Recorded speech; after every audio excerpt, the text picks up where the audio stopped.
Hi friends, எல்லாருக்கும் வணக்கம். இன்றைக்கி நான் செங்கல்பட்டு பக்கத்தில் இருக்கிற மினி பருவதமலைன்னு சொல்கிற காளிங்கராய் ஈஸ்வரர் கோயிலுக்கு போகிறத பற்றி நான் போன என்னோடய அனுபவத்தை ஷேர் பண்ணுறேன்.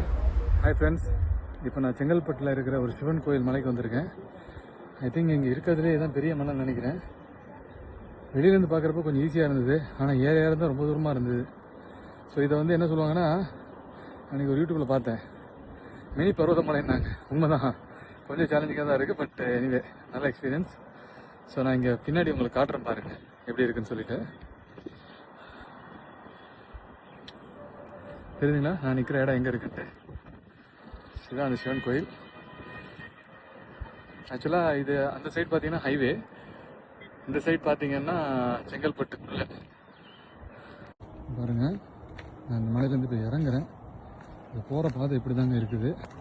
ஸோ டோட்டலாக இங்கே அல்டிடியூட் பார்த்தீங்கன்னா 165 மீட்டர், அதாவது கிட்டத்தட்ட 500 அடி இருக்குதுங்க உயரம். நல்ல எக்ஸ்பீரியன்ஸு. இதுதான் நம்ம நடந்து போகிற பாதை. இயற்கையோட சத்தத்தை கேட்டுக்கிட்டே போகணும். ஸோ பார்த்தீங்கன்னா இது இந்த செங்கல்பட்டு வித்யாசாகர் அந்த சைடு தெரியுது. அப்படியே இந்த சைடு திருப்பினீங்கன்னா மலைக்கு இந்த பக்கம். ஸோ இப்போ நான் மலையோட உச்சியில் இருக்கிறேன். இதுதான் அந்த சிவன், மகா காளிங்கராய் ஈஸ்வர், இவங்க அந்த கடவுள். பார்த்தீங்கன்னா தெரியும். ஒரு enjoyable 45 minutes trekking friends. Thank you.